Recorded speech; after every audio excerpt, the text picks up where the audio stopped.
Well, there's a basic moral principle that was, for a long time, conventional wisdom in this country. You probably grew up with it.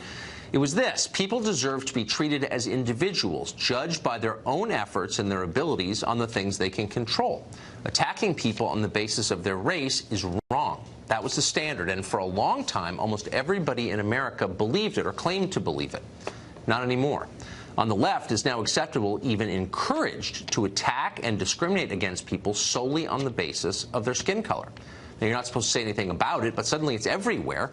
Consider The Root, for example. It's an online magazine owned by the media company Univision. It's not some obscure hate site lurking in the dark corners of the internet. It's considered a mainstream destination. It's got 8 million visitors a month. It's supported by huge advertisers like Toyota. Here are some recent stories The Root has published. Quote, "White people need to be better people. 5 life hacks for black people who want to leverage white guilt to make white people uncomfortable at work. We need a reset button or something for white people. The most useless types of white people ranked." There are plenty more just like that. You can Google it if you want.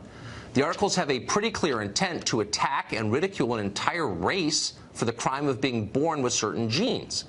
Now imagine a news website that tried to rank the most useless types of fill-in-the-blank people. Would you be embarrassed to read something like that? We hope you would be. Would Toyota advertise on a site that ran a piece like that? Come on, of course not. But it advertises on The Root, and The Root is not alone, not even close to alone. Take a look at Buzzfeed. It's one of the most popular websites in America. In 2016, that company was valued at $1.5 billion. That's 6 times what Jeff Bezos paid for the Washington Post a couple of years ago. Just last week, BuzzFeed published a piece entitled 37 Things White People Need to Stop Ruining in 2018. One of the items on the list, America. Now, that's not just wrong, it's nuts. It's actually suicidal. As liberals are always correctly reminding us, America is a multiracial society, which is great. Racial societies are great, multiracial ones, but they're fragile, always. And they only survive when people of different races decide to treat each other as human beings with equal dignity. When they square off into warring tribes, it's over. Now, liberals say they abhor white nationalism, and they should, but at the same time, they're promoting it with crap like this.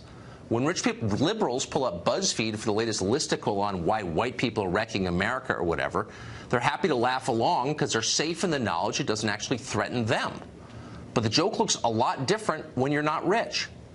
Imagine you're a machinist on disability in Akron. You've lost family and friends to heroin. You haven't painted your house in 20 years. Everybody you know is being crushed by the rising cost of education and health care. You're fairly certain your kids are going to make even less than you do, assuming jobs will even exist when the robots get here. You're worried, and you should be. And now some smug private school kid from Brooklyn is lecturing you about how you're the problem because of the color of your skin and the privilege it conveys. How much of that are you going to take before you explode at the unfairness of it all? And at that point, why wouldn't you embrace a racial identity? Everybody else seems to be doing it. That's a disaster, and it's not theoretical, by the way. That's what's going to happen in this country unless people start deciding they're going to treat one another as individuals rather than as members of groups. Jason Nichols is a professor of African American Studies at the University of Maryland, and he joins us now. Professor, thanks for coming on. Thank you. So my concern here is that pieces like this, attitudes like this, which are ubiquitous on the affluent left, the privileged left, are driving the country apart along racial lines to an even greater extent than we are already divided by racial lines, and that you're going to wind up with a totally balkanized society. I don't know why people would do this, and I don't know when it became okay to do this. Okay, so when we talk about what drives us apart as a society, let's talk about the fact that black people are 3 times more likely to be denied for a home loan, that you have a better chance of getting employment with a high school diploma than I do with a college degree. Let's talk about many other structural issues that we have. Happy to, but you're not answering my question, which is, why does this help? I mean, we've always been divided along racial lines. It's a tragedy. It's one of the worst things. It's the worst thing about America.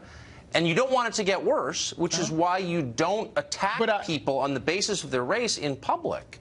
And now, all of a sudden, the left has decided that's okay. This seems crazy to me. Well, see, again, you know, you have to enter in nuance and context here. I think that many of these articles that you brought up are actually lampooning the ridiculousness and absurdity of racism itself. They're trying to turn racism on its head and say, look, if white people do these things, this is absurd. So, and again, in a society where white people, So I know you don't like. Joke? I think it's a satire. If it's a satire, then, but you know that nobody, I mean, if you were at Buzzfeed and you said, I've got an idea for a piece, how about 37 reasons Mexicans are wrecking America? You'd be canned. You'd be in HR at very least. You okay. should be. So why is it okay to say that about another race? If we really believe that it's wrong to attack people on the basis of their race, why isn't it wrong to attack people on the basis of their race? Because if you put out this article, one of those articles, and black people or Mexican people or whomever said that about white people. Let's say 80% of the black outlets and Latino outlets said these things about white people. It would not affect white people in terms of their socioeconomic status, their health outcomes, their housing, their education, or incarceration. None of that would be affected. But you're basically okay. But you're living in a world. You're living in a world that doesn't exist anymore. You're living in a world where all the rich people are white and all the poor people are non-white. In modern America, the one group of Americans whose life expectancy is declining is working-class white people. I'm not whining about this on racial lines. I'm just saying, if you're one of those people, you're saying, why are you attacking me? I don't have any privilege. Why are you doing this to me? And you're pushing, stuff like this pushes people to be more racially conscious, which is bad, in my opinion, if you see what I'm saying. So again, I think if we want to talk about the way people experience poverty, right. I think, first of all, it's been proven that a black person who makes $100,000 is actually going to live in a poorer neighborhood with fewer resources than a white person who makes less than $25,000. Look, I'm not.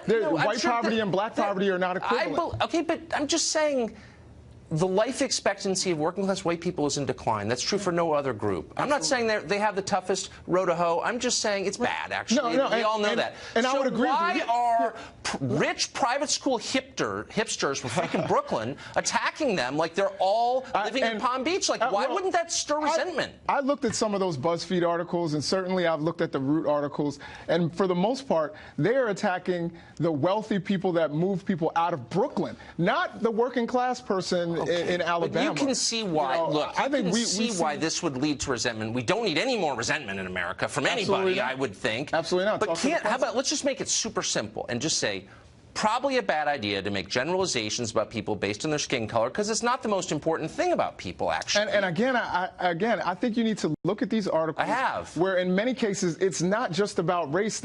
Class is in there as well. And again, if you're looking at it, intelligently and with nuance, you will see that they're actually lampooning racism. They're trying to say how ridiculous racism is. This isn't. They're attacking talking about white You're seeing this. Of course they are, because you can't say it about any other group, as you know. There's only one group you can attack. I hate even to say this out loud, because it sounds like whining, and I hate whining. I just honestly think you're pushing a whole group of people to become way more racially conscious, and I don't want to live in a country where everyone primarily identifies by race. Do you? No, you don't. Well, first of all, we live in a country where race and race consciousness is forced upon all of us. But you don't want more of it, do you? And I don't think that these articles are doing that. I think they are trying to show how absurd racism is. That's the whole point. But only white racism, as if that's the only kind, and that's not true. That's the only kind that has systemic consequences on people. Boy, I'm telling you, it's just not fair to say to someone who lives in the middle of the country, whose economic prospects have been devastated, who really doesn't have much of a future, you're part of the problem? Really? Like, in what world is that person oppressing anybody? Yeah, like, and I honestly don't think that most of those articles are saying that about that person who's in the middle of the country, who is suffering economically. It just seems like another example of the powerful mocking the weak in order to feel virtuous. And I hate that. Well, first of all, I would disagree that some writer or staff writer or contract writer for the Buzzfeed represents the powerful. That guy's making $40,000 a year. Name one who went to public school in the Midwest. I bet you can. Anyway, we're out of time. Congressman, thank you. Congressman. Well, maybe in the future. I hope you'll announce on this show, Professor. Good to see you.